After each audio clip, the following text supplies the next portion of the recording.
Salut tout le monde, c'est Wes, alors bienvenue sur ma chaîne. N'oubliez pas de vous abonner, de liker et de partager. Alors tout le monde, aujourd'hui, petite vidéo très légère, je dirais même légère en hostie. Genre limite pipi caca là. Donc aujourd'hui, on va parler de ces mots québécois pour décrire les parties intimes. Et oui. Donc sans faire de jeu de mots, entrons tout de suite dans le vif du sujet. Alors, un des mots qui est quand même assez utilisé dans le langage québécois pour décrire le sexe féminin, c'est le mot « noun ». N-O-U-N-E. Noun. Je sais pas pourquoi, mais ce mot-là, je trouve qu'il y a une résonance assez comique. Je sais pas d'où c'est que ça vient. Je pourrais pas vous dire l'étymologie de ce mot-là. Mais bon, écoutons, pour parler d'une vulve ou d'un vagin, on va dire une noune. Ensuite, pour le sexe masculin, il y a le mot graine. Mais encore là, graine, je vous dirais qu'on peut quand même un petit peu plus voir d'où c'est que ça vient. Hein? On parle ici de planter quelque chose dans quelque chose. Dans le sens de mettre une graine dans une noune. Parce que tout le monde sait que c'est avec les graines qu'on fait pousser des bébés. Donc voilà l'étymologie de graine.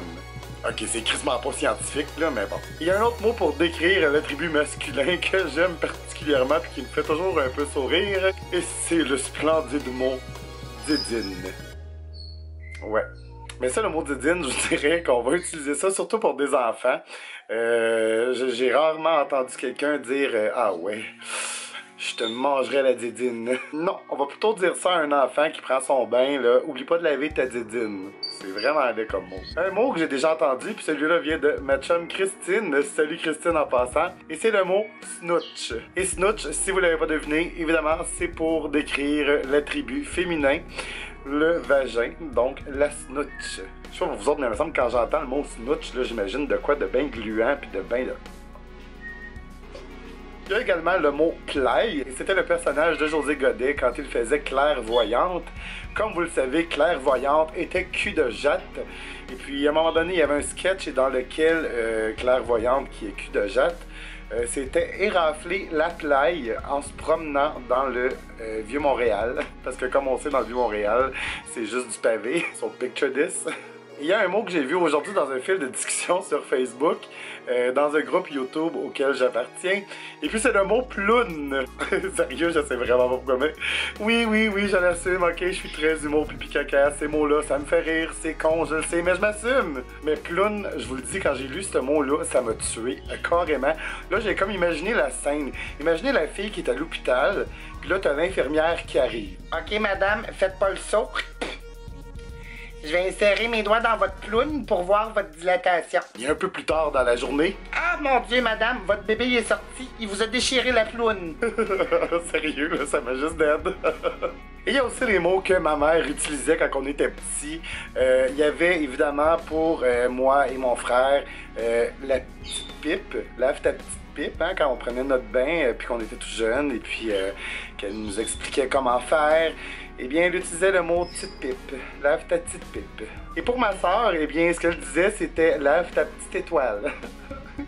Après ça, ma sœur tripait bien raide sur la tune Starlight de Madonna. On s'en demandera pas pourquoi. Il y a aussi un autre mot pour décrire l'attribut féminin, qui celui-là, je trouve qu'il est un petit peu plus dégueulasse, dans le sens qu'il est plus cru, puis il est comme un peu... Il me semble que ça sonne pas propre. Et c'est le mot plotte. Il me semble qu'une plotte, ça peut pas être propre. Pour les gars, il y a également le mot zizi, mais ça, je crois que même en France, c'est utilisé. J'ai déjà également entendu le picoui. Le picoui, c'est pour parler du pénis quand il est mou. On peut aussi dire le picoui mou. Ouais, j'ai trouvé ça drôle, ça avec. Et il y a aussi, évidemment, un mot bien masculin relié au sport, le bat. Ouais, vous savez comment un bat de baseball. Fait que ça, j'imagine, c'est parce que le gars, il en a assez une grosse, puis ouais. Et puis, un petit dernier pour décrire la vulve. Celui-là, il est assez, je dirais, comment je pourrais dire? Il est assez cru, puis c'est quand même explicatif de ce que c'est quand même un vagin. Le trou.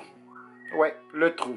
Bon, notez que pour les hommes et les femmes, évidemment, on peut utiliser le mot trou en parlant du derrière pour les fesses et son petit trou qui entre les deux. Parlant de fesses et de cul, il y a le mot scène pour décrire l'anus, oui, scène, la scène noire, je vais te péter la scène, je vais te défoncer le cul. Et il y a aussi l'anglicisme, le one way. Un one way dans le sens que il y a juste un sens, mais encore là, c'est encore drôle. Voilà tout le monde, c'est tout pour aujourd'hui. Non mais là, ça va faire les pervers. Fait que j'espère que vous avez aimé cette vidéo-là super légère. J'espère que ça vous a bien fait rire. Et puis je vous dis à une prochaine vidéo les amis. N'oubliez pas de vous abonner, de liker et de partager. Bye!